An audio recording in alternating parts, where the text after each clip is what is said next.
welcome to Kautilya International High School.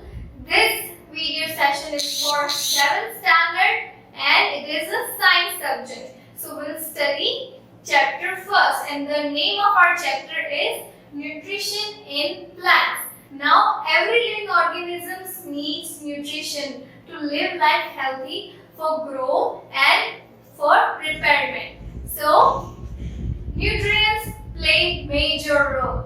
It is utilized by our body. Now let's see what are nutrients. So the carbohydrate, mineral, vitamins, protein and fats, these all are the components of food, and these components of food are known as nutrients, which is utilized by our body and it provides us the energy. So what is nutrients? So nutrients are the components of food, that is carbohydrate, mineral, vitamins, protein, fats are the components of food, and these components of food are known as nutrients, which is then utilized by our body and it gives us energy. It also helps in growth of our body.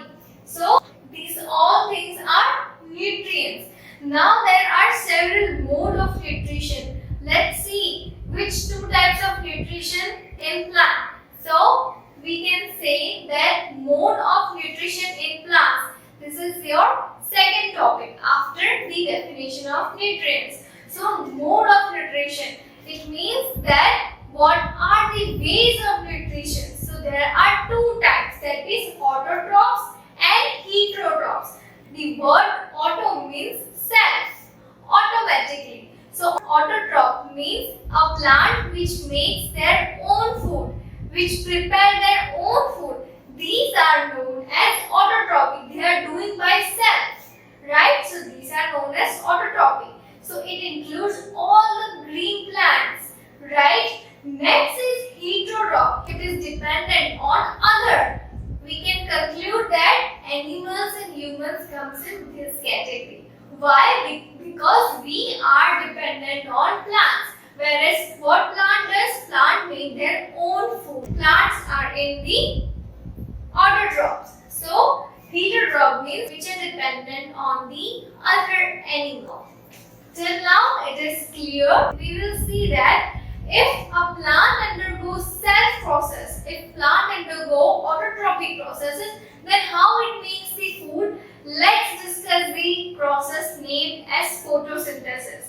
This is a process where plants make their own food. So let's discuss about photosynthesis. Now we will begin with the process photosynthesis. So this is the process carried out by plants where photosynthesis, what is the meaning of name photosynthesis? Here photo means light, that is nature light, it is sunlight. And synthesis means to combine, to produce. So the word together means photosynthesis, the production of food by means of light. So let's see. Now what happens? Leaf is of green color. Why it is of green color? Because there is one green pigment present in it, and the name of that green pigment is chlorophyll. Chlorophyll is present in the leaves. That is why the color of the leaves is green, because it is already a green pigment. Now what is the function of chlorophyll? It captures the energy from sunlight. Whatever energy comes from sunlight, it captures it. Now on the surface of leaf, there are so many minute pores are present. You can see this. When we magnify it into white section, it shows us one small structure. These cells are known as stomata. What stomata does? Stomata helps plant to exchange the gases. Stomata is surrounded by guard cell. Now everything is clear. Stomata helps in exchanging the gases, and the green color of leaf is because of chlorophyll, and what it does, it captures the energy from sunlight. Now let's come to the photosynthesis. Now the carbon dioxide present in the environment, plant takes it and combine it with the water. In presence of sunlight, why sunlight? Because chlorophyll has already captured the energy of sunlight. So in presence of sunlight, by means of chlorophyll, it converted into carbohydrate and oxygen. So plant got its first nutrient, that is carbohydrate. and it releases the oxygen. So oxygen present in the environment are being released by the plants, and we consume that oxygen because it is necessary for our body to respire, right? Solar energy captured by the that is particularly by chlorophyll is then helps in producing the nutrient, that is carbohydrate. So this is how plants make their own food. By which process? By the process of photosynthesis. Process of photosynthesis here is completed. So now we'll see that there are different colors of leaves. It is of red color, it is of dark red color, it is of dark brownish color. So it doesn't mean that there is no chlorophyll present in such leaves. There is a chlorophyll present, but the amount of green color is being conquered by red and brown color because it is of high amount. So that is why green color doesn't show up, and the only color we can see is red and brown. But the chlorophyll in such type of leaves are also present. Now where there is lake, there is a floating green colored thing.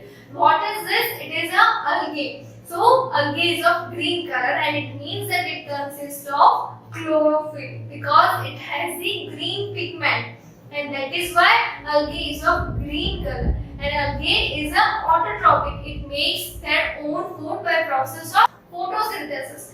Just like how plant makes their food, it needs sunlight, it needs water. Just like that, algae also captures the solar energy and produces the food. So algae is autotrophic. Another type of nutrient is protein. So protein is nitrogenous substance and it requires nitrogen. Now plants don't have ability to directly absorb the nitrogen from environment. Nitrogen is in abundance form in the environment, but plant don't have ability to directly consume that nitrogen. So what it does, it takes help of the microorganism present in the soil, and it takes help of the microorganism present in soil. So such microorganisms are rhizobium. You have studied in earlier classes that rhizobium helps plant to convert gaseous nitrogen into usable form, and in return plant provide them shelter. So plant takes help of rhizobium and it converts gaseous nitrogen into usable nitrogen, and then it consumes the nitrogen and it provides the protein. So this is known as symbiotic relationship. So till now we have seen about autotrophic plant, but now we will see about heterotrophic plant. So there are plants like Cascada. It is of yellow color and it does not have chlorophyll in it. It won't able to synthesize food by their own. So what it does, it takes help of another plant which is autotrophic. Autotrophic means which can make food by itself. So Cascada will take help of another plant. So here Cascada is taking help, so it is known as parasite. Why? Because to live and to grow, Cascada need nutrition, but it cannot produce nutrition by itself, so it takes help of the surrounding plants. Now let us give an example that here I am giving you knowledge, right? And you people are taking it. So I am giving, hence I am the host. And you people are taking my knowledge, so you will be parasite. Just like that, Cascada is taking nutrients from this plant, so it is a parasite. And here this plant is giving the nutrient, so this plant is host. Did you get the two terms, that what is parasite and host? Parasite is Cascada which takes the nutrients from other plant, and here host is a plant in which Cascada climbs on. So this allows the Cascada to take the nutrients. So next plant is Insectivorous plant. The word insect means it eats the insects. So yes, insect eating plants are known as insectivorous plants. This is bit different from whole classes. Now we have seen in common plants there is a leaf which is of beautiful shape, but here leaf is converted into this jug-like shape. So this jug-like structure is known as pitcher. It is made of leaf, and on the top of the pitcher there is a lead present to shut and open the mouth of the pitcher.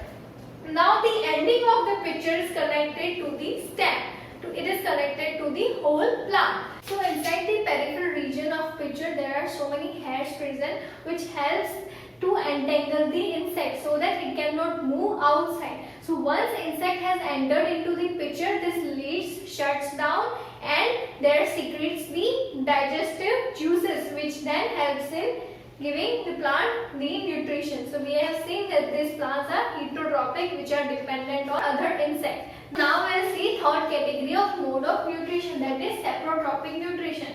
So now fungi take food from bread. So bread is dead material, or we can say the decaying matter, that is when we keep bread from very long time it starts decaying. So there comes the fungi, right? So this fungi used to take the nutrition from bread which is dead, or we can say it is a decaying matter. So mode of nutrition where organisms takes the nutrient from dead or decaying matter is known as seprotropic nutrition, and these organisms are known as saprotrophs. Now we will see about symbiosis. What symbiosis means, I have already told you that symbiosis means a symbiotic relationship between two organisms. So first here we take example of lichens. Lichens are fungi. So what lichen does? Lichen gives shelter, water, minerals to algae which is of green color. Why? Because it consists of chlorophyll. So lichens provides shelter, water, mineral to algae, and in return algae prepares food for lichens, and also it shares the food which is made by process of photosynthesis. Next example is plant. So plant cannot absorb nitrogen directly from the environment. So it takes help of rhizobium bacteria. What rhizobium bacteria does? It converts nitrogen into usable form so that plant can easily absorb. Now this usable form of nitrogen is absorbed by plant and it further gives protein to plant. In return, plant provides shelter and food to the rhizobium. So this is how symbiosis relationship takes place.